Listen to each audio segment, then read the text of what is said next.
मित्रों नमस्कार। मैं नाथ सुनांजलि कथा कहानी और उपन्यास के संग के साथ पुनः उपस्थित हूँ।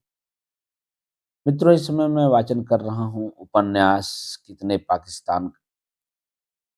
पाकिस्तान जिसे लिखा है कमलेश्वर ने।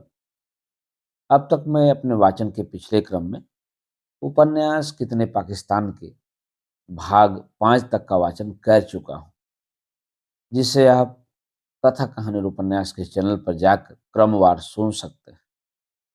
आज लीजिए सुनिए उपन्यास कितने पाकिस्तान के छठे भाग का वाचन मेरे अर्थात नाथ सोनांचली के स्वर में। सदियां बीत गईं। मृत्यु से मुक्ति की औषधि लेकर मनुष्य सम्राट गिलगमेश अभी लौटा नहीं है, लेकिन देवदासी रूना और वन्य पुरुष कंदू ने प्रेम नामक जिस संवेग का अन्वेषण सहज ही कर लिया था, उसे मृत्यु का भय नहीं था।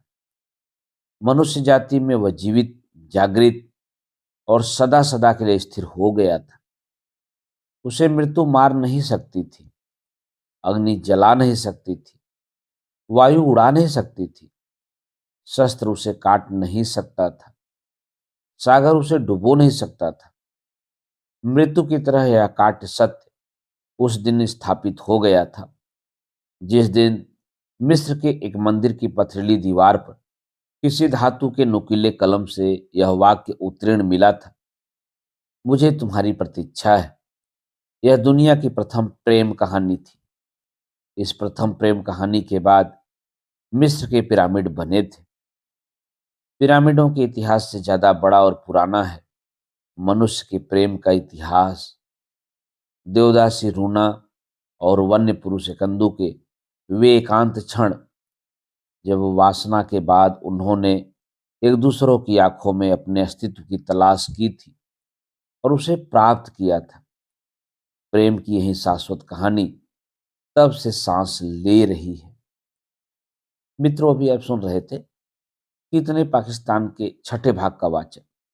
अब लीजिए सुनिए उपन्यास कितने पाकिस्तान के 7वें भाग का वाचन। उसी कहानी में शामिल है बूटा सिंह और रेत परी की यह कहानी। राजस्थान का तपता रेगिस्तान, कोई चीखा, बन गया साला पाकिस्तान। आसमान की आंखें सूखी हुई थी, उनमें एक बूंद भी पानी नहीं था। मौसम विभाग के वैज्ञानिकों ने सूचना दी थी, इस बार धरती वर्षा के पानी से नहीं, मानव रक्त की बरसात से सींची जाएगी। इन्हीं घोषणाओं के बीच 50-55 साल का सिख किसान बूटा सिंह अपने बंजर खेतों की ओर लौट रहा था। उसके 3 भाई थे, लेकिन खेतों की जायदाद का बंटवारा न होने पाए, इसलिए उन्होंने बूटा सिंह की शादी नहीं होने दी थी। वह अभी तक कुंवारा था। उस रेगिस्तानी धरती की तरह जिस पर वर्षा की एक बूंद तक न गिरी थी, वह बूटा सिंह अपने बांझ खेतों की ओर से घर को वापस जा रहा था। आवाजें गूंज रही थी, बन गया साला पाकिस्तान, जो बोले सो निहाल, सत श्री अकाल, नारे तकदीर, अल्लाहू अकबर, हर हर महादेव। बूटा सिंह को पता नहीं था कि मौसम विभाग के वैज्ञानिकों ने क्या सूचना दी है। वह इस बात से बेखबर था कि आजादी की साल पानी की जगह खून की बरसात होने वाली थी। बूटा सिंह रेत पर रास्ता बनाता चला जा रहा था। यह रास्ता वह रोज बनाता था, जो रोज मिट जाता था। घर पहुंचने पर भी उसे कोई जल्दी नहीं थी। किसी की आंखें उसके लौटकर आने का रास्ता नहीं देखती थी। तभी पीठ पीछे उसे एक डरी हुई कमसीन आवाज सुनाई दी, बचाओ बचाओ। बूटा सिंह ने पलट कर देखा। एक 16-17 साल की लड़की अपनी अस्मत की रक्षा के लिए उसकी ओर दौड़ती चली आ रही थी। उसके कपड़े तार तार थे, बाल बिखरे हुए, और वह बुरी तरह हाँफ रही थी। एक हिंसक सा नौजवान उसका पीछा कर रहा था। वह अधनंगी लड़की बूटा सिंह के पैरों पर आ गिरी, मुझे बचाओ, मुझे बचाओ। यह दरिंदा मेरी इज्जत लूटना चाहता है। कहती हुई वह उठी और बूटा सिंह से चिपक कर हाफने लगी। तू बच के कहाँ जाएगी? उस हिंसक नौजवान ने लड़की से कहा। फिर वह बूटा सिंह से बोला, इसे मेरे हवाले कर दे। नहीं, मैं इसे तुम्हारे हवाले नहीं करूंगा। तुम्हें करना होगा, यह मेरे हिस्से में आई है। हिस्से में? बूटा सिंह ने आंखें तरेर कर पूछा। तेरे हिस्से में? हाँ, हिंदू मुसलमान का बंटवारा हो चुका है। पाकिस्तान बन चुका है। कहाँ बन चुका है पाकिस्तान? तीसरी ढाड़ी के उस पार। पाकिस्तान बनने की लकीर खींच चुकी है। उसी लकीर के बाद यह मुसलमान लड़की मेरे हिस्से में आई है। मैं इसे काफिले वालों से छीन कर लाया हूं। इसे मेरे हवाले कर दो। नहीं, बूटा सिंह ने उस अधनंगी लड़की को पीठ के पीछे छिपाते हुए कहा। हिंदुस्तान पाकिस्तान की लकीर खींच गई तो खींच जाए, लेकिन हिंदू मुसलमान के नाम पर औरत की इज्जत का बंटवारा तो नहीं हो सकता। उस हिंसक नौजवान ने तेज नजरों से बूटा सिंह को देखा और बोला, तुम चाहो तो इसकी इज्जत खरीद लो। खरीद लो? बूटा सिंह ने अचकचाते हुए कहा। तुम बेचने को तैयार हो? हाँ। कितने में? नकद 1500। उस हिंसक नौजवान ने बूटा सिंह की औकात देखकर चढ़ते हुए दाम बताए। ठीक है, इतने पैसे तो कर लूंगा। आओ मेरे साथ, घर तक चलना पड़ेगा। तीनों लोग घर की ओर चल दिए। हिंसक नौजवान बूटा सिंह के साथ आगे आगे चल रहा था और लड़की सर झुकाए उनके पीछे पीछे। घर पहुंचकर बूटा सिंह ने एक कोने में जाकर पुराने घड़ों और हाड़ियों में हाथ डाल डाल कर पैसे तलाशे, पर कुछ हाथ नहीं आया। वह हिंसक नौजवान इंतजार में खड़ा था। अधनंगी लड़की अपना बदन चुराए, दोनों बाहें लपेटे, गठरी बनी दूसरे कोनों में बैठी थी। आखिर आड़ करके बूटा सिंह ने रेती हटा हटा कर उसमें गड़ी एक हड़िया निकाली। मैले से कपड़े के टुकड़े में बंधी उसने धरोहर वाली अपनी पोटली निकालकर खोली और मुड़े तुड़े मैले कुचले नोट गिनने लगा। कुछ सिक्के भी थे। आखिर पैसे पूरे पड़ गए। हिंसक नौजवान ने पैसे गिने, अपनी पगड़ी में रखे और लड़की पर नजर डालकर बोला, बुढ़ा है, आराम से रहेगी। लड़की वैसे ही गठरी बनी बैठी रही। वह चला गया तो वह इतना ही बोली, मेरी खातिर क्यों तुमने इतनी बड़ी रकम उस जालिम को दे दी? बूटा सिंह कुछ नहीं बोला। दिन डूब रहा था। रात उतरी तब मुश्किल सामने आई। लड़की जरूरत से ज्यादा नंगी थी। दिन में तो ठीक, पर रात में ऐसे कैसे रहेगी? बूटा सिंह ने मुश्किल हल की। कोई कपड़ा तो है नहीं, तुम मेरा फेटा लपेट लो, तब तुम नंगे हो जाओगे। लड़की ने लाचारी से कहा। बूटा सिंह को तब एकाएक खुद पर शर्म आई। तुम ठीक कहती हो, एक जुगत ध्यान में आई है।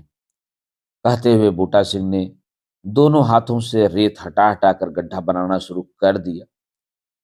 लड़की उसकी जुगत समझ गई। वह चुपचाप उसे गड्ढे बनाते देखती रही। पैर मोड़ोगी या खड़ी रहोगी?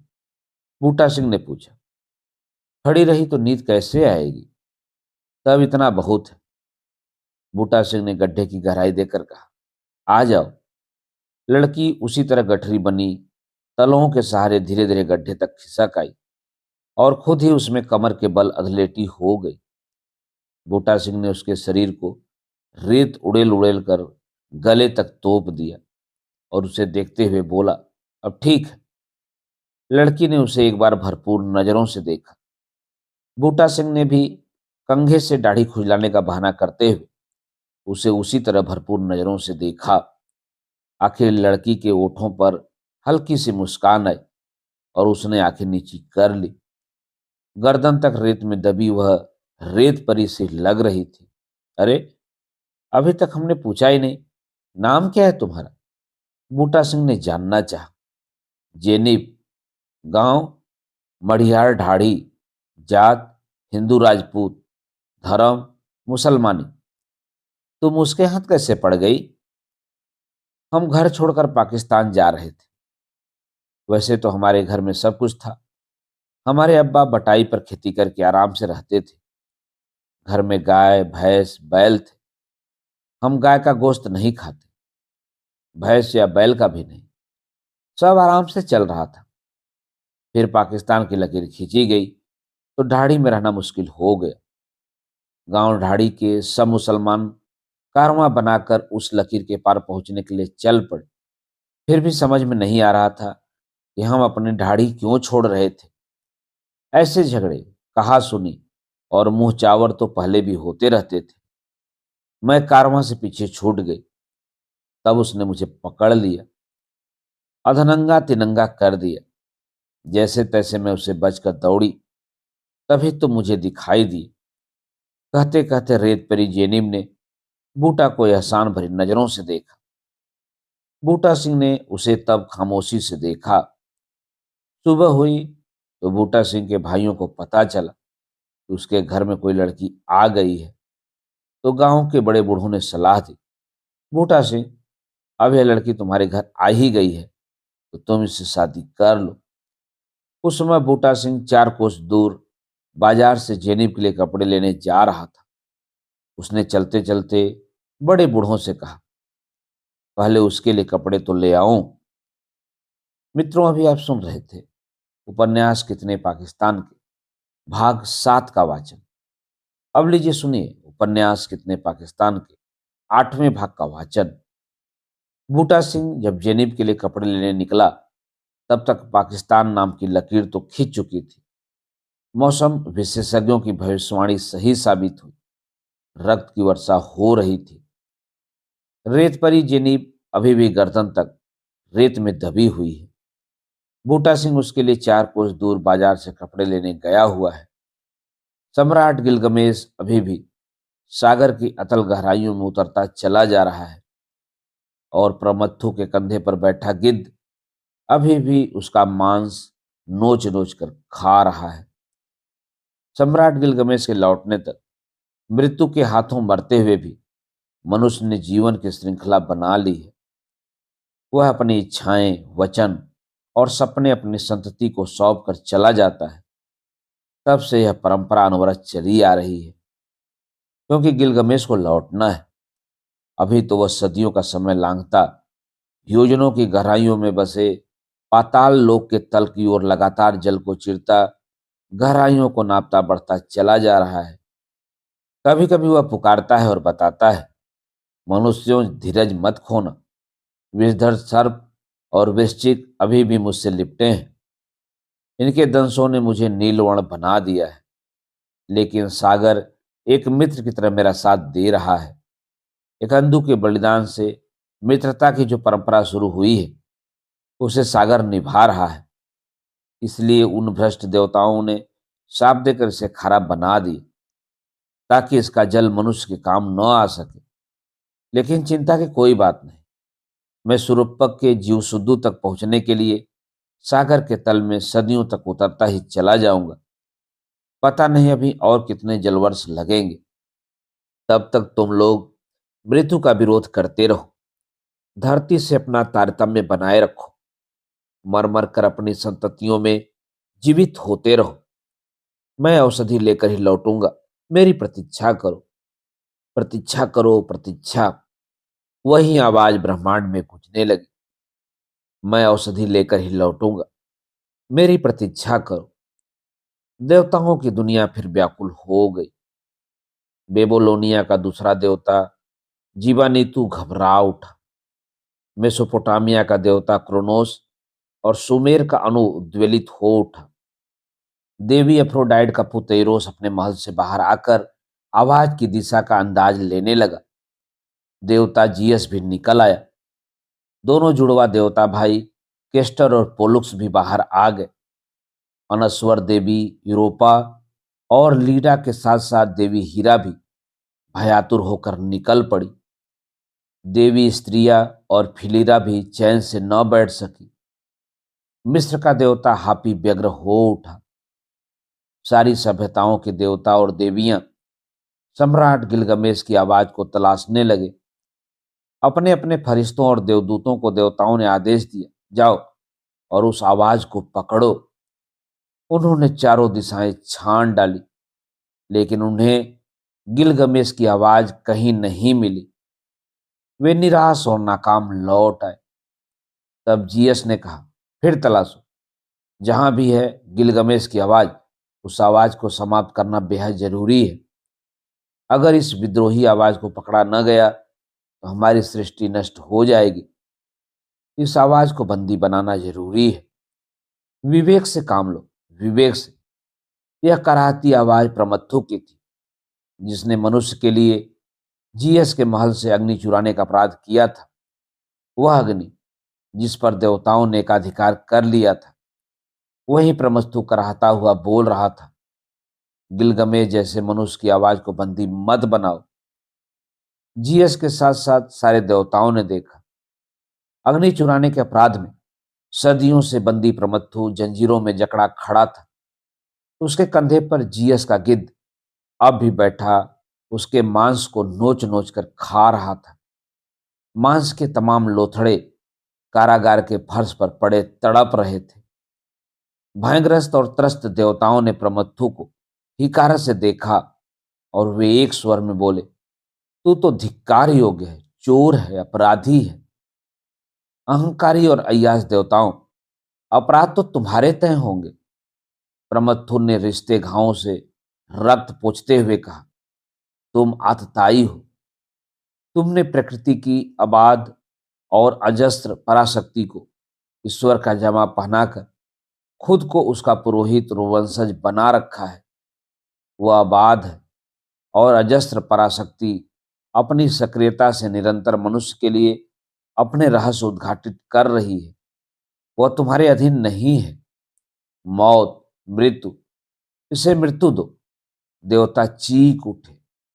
चीखो मत, प्रमथु ने कहा, चाहे मुझे मौत दे दो, लेकिन तुम कुछ भी करो, तुम गिलगमेश की आवाज को बंदी नहीं बना सकते। आवाज फरार हो चुकी है। प्रमथु ने घोषणा की। देवदासी रूना प्रेम, मित्रता, शांति और क्रांति के साथ साथ गिलगमेश की आवाज को लेकर फरार हो चुकी है। अब तुम उसे नहीं पकड़ सकते। इन मूल्यों की तुम्हें जरूरत नहीं थी, इसलिए देवदासी रूना इन्हें लेकर मर्तलोक की ओर प्रस्थान कर चुकी हैं। वह देखो, मर्तलोक में उसका अवतरण। मित्रों, अभी आप सुन रहे थे उपन्यास कितने पाकिस्तान के 8वें भाग का वाचन। मित्रों, अब लीजिए सुनिए उपन्यास कितने पाकिस्तान के भाग 9 का वाचन। आतंकित देवताओं ने धरती की ओर देखा। वे सकते में आ गए। देवलोक के समस्त सफेद पंखों वाले पंछी देवदासी रूना को लेकर मर्तलोक पर उतर रहे थे। अवतरण के समय उसके साथ सभी तरह के पंछी पखेरु शामिल होते गए थे। उसमें अंजन और चंद्रवाग तो थे ही, कंक पंछियों के सातों वंश शामिल थे। मयूर थे, शकुंत पक्षी, सारस, नीलकंठ, दवाक, पंचवाणी हंस, महाबक, पांडु, जलकाग, सुपर्ण, धनेश, क्रूंच परिवार के सभी सदस्य और कोयल अपनी समस्त संतति के साथ शामिल थी। उनके गीतों और गाते स्वरों से प्रकृति झूम उठी थी। देवदासी रूना पंछियों के पंखों से उतरकर तत्काल आदिम अदीब के घर की ओर चल दी। वह उसके दरवाजे तक पहुंच गई। उसने देखा, उसके दस्तक देने से पहले तमाम दस्तकें वहां मौजूद थीं और बेहद परेशान अदीब अपना माथा पकड़े बैठा हुआ था। एक अर्दली उसकी दाहिनी ओर अदब से खड़ा दस्तकों को पुकार पुकार कर उन्हें अदीब के सामने पेश होने की इजाजत दे रहा था। लेकिन तभी अदीब ने सिर उठाकर देवदासी रूना को देखा और पूछा, तुम कहाँ की दस्तक हो? अदीबे आलिया, मैं भ्रष्ट हो गए देवताओं के लोक की दस्तक हूं। मैं इंसान के लिए प्यार, दोस्ती, शांति और क्रांति के मूल्य और सम्राट गिलगमेश की आवाज लेकर आई हूं। मैंने उस समय इस आवाज को अपनी नाभि में छुपा लिया था, जब समस्त सभ्यताओं के देवता इसे बंदी बनाना चाहते थे। मनुष्य की यह सबसे बड़ी धरोहर है। यह बेलौस, बेखौफ आवाज, यही मैं आपको सौंपने आई हूं। इसे स्वीकार कीजिए, क्योंकि कोई अदीब जैसा सरल, सहज, सीधा और सत्यनिष्ठ व्यक्ति ही इसे जीवित रख सकता है और सदियों के बाद सदियों तलक इसकी रक्षा कर सकता है। अदीब ने देवदासी रूना से आवाज की सौगात लेकर उसे अपनी धमनियों के रक्त में पैबस्त कर लिया और देवदासी रूना से बैठने का निवेदन किया। देवदासी रूना के बैठते ही दस्तकों का शोर बढ़ गया। दस्तकें दस्तकें और दस्तकें। आखिर एक दस्तक की ओर देखते हुए अदीब ने पूछा, तुम कहां की दस्तक हो? अदीब आलिया, मैं डेन्यूब नदी की घाटी में बसे उस सर्बिया के कोसोवो प्रदेश की दस्तक हूं, जहां से आप सदियों पहले चलकर सिंधु के तट पर आ बसे थे। डैन्यूब नदी आज भी आप सबको याद करती है। वहां के मुर्दे आज बड़ी पीड़ा और तकलीफ से आपको याद कर रहे हैं। ऐसा क्या हादसा हुआ है कि कोसोवो के हमारे वंशज तकलीफ से हमें याद करें? अदीब ने सर्बिया की दस्तक से पूछा। सभ्यता की इस प्राचीनतम घाटी में भयानक युद्ध चल रहा है। यह युद्ध एक तरफा है। एक तरफा युद्ध? जी हां अदीब आलिया, हमारे भूखंड पर नाटो नाम के एक दशानन ने जन्म लिया है। सागर पार का एक और राक्षस उसका सरगना है। उन्होंने मिलकर सर्बिया और युगोस्लाविया पर हमला करके मुझे शमशान बना दिया है। सर्बिया प्रभुसत्ता संपन्न मेरे ही युगोस्लाविया का हिस्सा है और कोसोवो उसी आजाद भूखंड सर्बिया का इलाका है। लेकिन नाटो के राक्षसों और उसके सरगना ने अपने हितों के लिए हमें बर्बाद कर दिया है। वे राक्षस अग्नितांडव कर रहे हैं। वे मेरे स्वायत्त संपन्न देश को विभाजित करके कोसोवो को अपने नियंत्रण में रखना चाहते हैं। लेकिन क्यों? आखिर यह नियंत्रण की राजनीति क्या है? अदीब ने दस्तक से पूछा। अदीबे आलिया, नियंत्रण द्वारा आत्माओं को तोड़ा जाता है, फिर उन्हें विभाजित किया जाता है। उनमें सांस्कृतिक प्रतिरोध की शक्ति विखंडित की जाती है और तब बाजारवादी जोकें उस विभाजित कौम का सारा रक्त चूस लेती हैं। खंडित संस्कृति के शमशानों में तब उत्सव के बाजार स्थापित होते हैं। धर्म और इतिहास शोषकों के हाथों में खिलौना बनकर नाचते गाते, जश्न मनाते अपने ही विभाजित अंग के शत्रु और अपने विनाश का कारण बन जाते हैं। बड़ी सभ्यताओं को तोड़कर उन्हें बंदी बनाने के लिए विभाजन का यही रास्ता उन असभ्य अपसंस्कृतियों ने चुना है, जिनके खेतों में सिर्फ बारूद और बंदूकें उगती हैं। इसी के चलते कोसोवो अपने लाखों संतानों की मृत्यु देख चुका है और लाखों लाख लोगों के विस्थापन के कारण वीरान हो चुका है। लाखों शरणार्थी इधर उधर भटक रहे हैं। नाटो राक्षसों के एक तरफा मिसाइली हमले जारी हैं। तेल भंडार और रासायनिक कारखाने धू धू करते जल रहे हैं। वायुमंडल और आपकी प्राचीन नदी डेन्यूब का पानी विषाक्त हो गया है। मृत्यु पागलों की तरह जिंदगी का पीछा कर रही है। सर्बिया में इस वक्त लाखों मासूम बिना मौत मर रहे हैं। इन बर्बर राक्षसों को किसी ने रोका क्यों नहीं? अदीब ने सवाल किया। फिर खुद ही नाराजगी से पूछा, कहां है संयुक्त राष्ट्र संघ का वह महासचिव कोफी अन्नान? उसे अदालत में पेश किया जाए। अर्दली आदेश लेकर चल पड़ा। हुजूर, दजला फरात की घाटी में भी यही हुआ है। मौका पाकर एक और दस्तक ने अर्ज किया। इसका जवाब भी कोफी अन्नान देगा, अदीब ने कहा। उसके आने का इंतजार करो। इसी बीच अन्य दस्तकें अकुलाने और शोर मचाने लगी तो अदीब ने उन्हें शांत किया और देवदासी रूना की ओर मुखातिब हुआ। गिलगमेश की यह आवाज तुमने मुझे सौंप दी, इसके लिए बहुत बहुत शुक्रिया। मैंने इसे अपने रक्त में मिलाकर सुरक्षित कर लिया है। जब तक मनुष्य जाती है, उसकी धमनियों में दौड़ता हुआ रक्त है, तब तक यह आवाज जीवित रहेगी। सावधान रहना अदीब। इसीलिए अब मनुष्य विरोधी शक्तियां रक्तपान और रक्तपात की परंपरा शुरू करेंगी, देवदासी रूना ने कहा। हालांकि देवताओं की संस्कृति रुग्ण, पतित और व्यभिचारी हो गई है, फिर भी वे कायर लोग आवाज को छीनने के लिए कुछ भी कर सकते हैं। इसलिए अदीब, सावधान रहिएगा। तभी अर्जली हाजिर हुआ। कोफी अन्नान उसके साथ नहीं थे। उसे अकेला देखकर अदीब का पारा चढ़ गया। तुम कोफी अन्नान साहब को नहीं लाए? हुजूर, यह पता लगते ही कि आपने उन्हें तलब किया है, कोफी अन्नान साहब की छाती में तेज दर्द उठा। उन्होंने शिकायत की कि उन्हें सांस लेने में तकलीफ हो रही है, इसलिए फिलहाल वो अस्पताल में दाखिल हो गए हैं। ऐसी हालत में उन्हें लाना मुनासिब ही नहीं था और मुमकिन भी नहीं। तो अस्पताल में जाकर कोफी अन्नान से कहो कि दुनिया की छाती में जो तेज दर्द बार बार उठता है और उसे सांस लेने में जो तकलीफ लगातार हो रही है, उसके इलाज के लिए उन्हें इस दुनिया का कामकाज सौंपा गया था। लगता तो यहां तक है कि एक ध्रुवीय शक्ति के पक्ष में उन्होंने अपने वह नैतिक हथियार भी डाल दिए हैं जो बड़ी उम्मीद से उन्हें सौंपे गए थे। इसी का नतीजा है विभाजन और दुर्दांत दमन का यह दौर। अगर कोफी अन्नान भूल गए हैं तो उन्हें याद दिलाओ कि अधिक संस्कृतियों के संघर्ष के नाम पर जो युद्ध चले और चल रहे हैं, वे हर देश और संस्कृति के आम आदमी के विनाश का कारण बन रहे हैं। वे अंधेरे इतिहास और धर्मांध विश्वास को जन्म देकर जन और जाति संहार के वाहक बन गए हैं। जब तक ये युद्ध चलते रहेंगे, तब तक विकलांग जातियां जन्म लेती रहेंगी।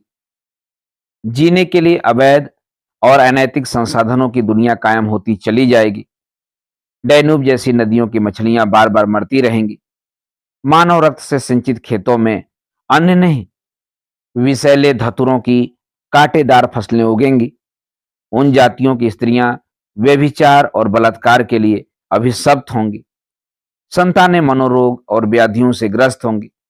धर्म के नाम पर अधर्म की आंधियां चलेंगी और सत्ता के एकीकृत सिंहासन पर नरमुंडों की माला पहने कोई निरंकुश एकाधिकारी शासन विद्यमान हो जाएगा।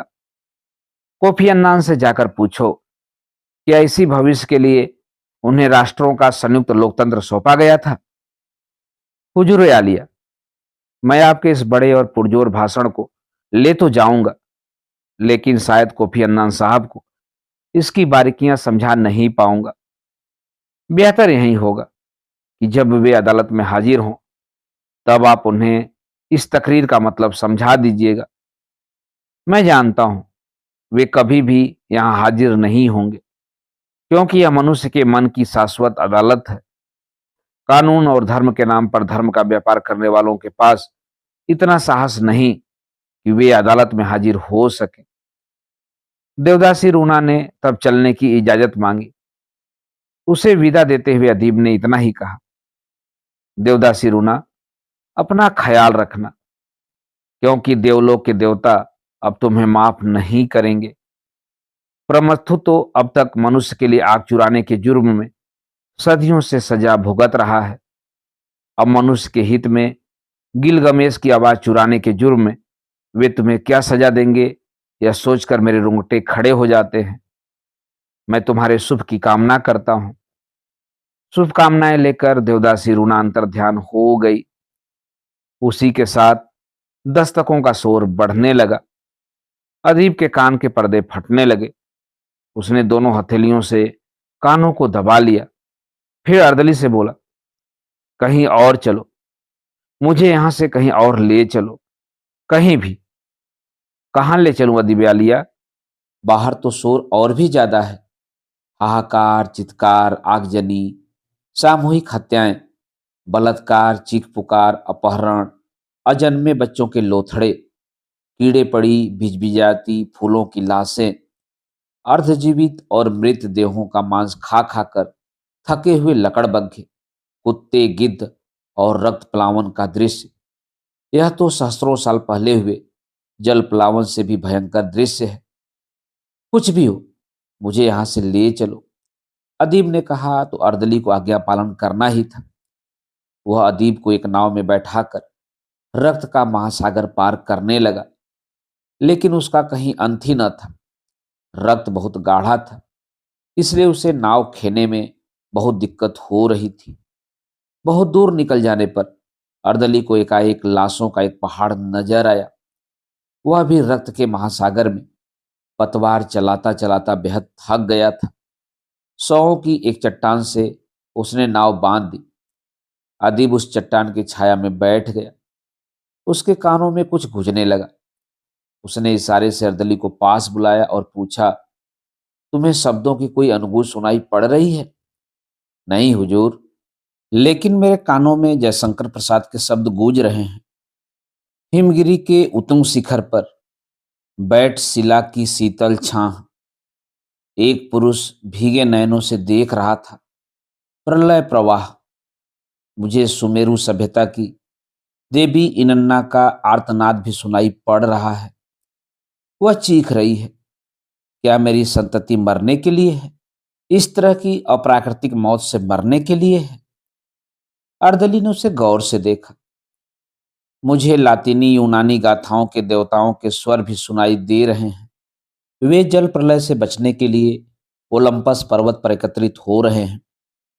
ईसाइयों के परमपिता कह रहे हैं, नूह, धरती पर मनुष्य की दुष्टता बेहद बढ़ गई है।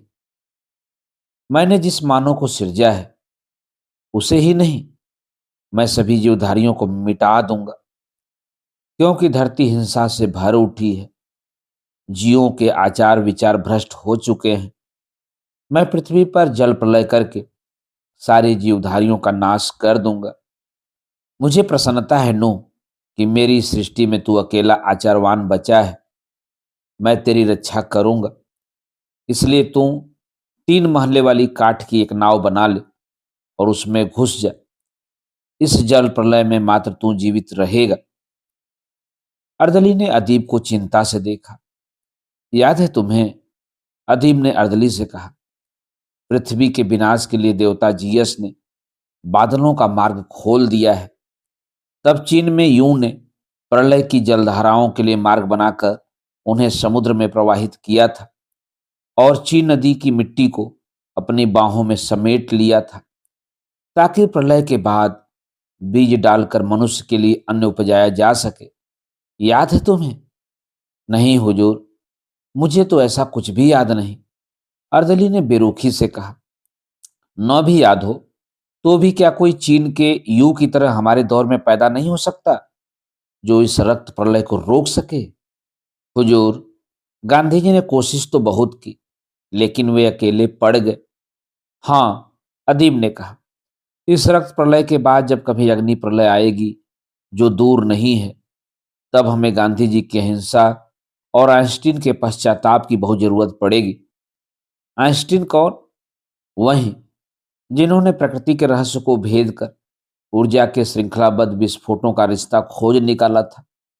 महमूद अली, समझ में नहीं आता, हर महापुरुष का जीवन एक शोक गीत की तरह ही क्यों समाप्त होता है?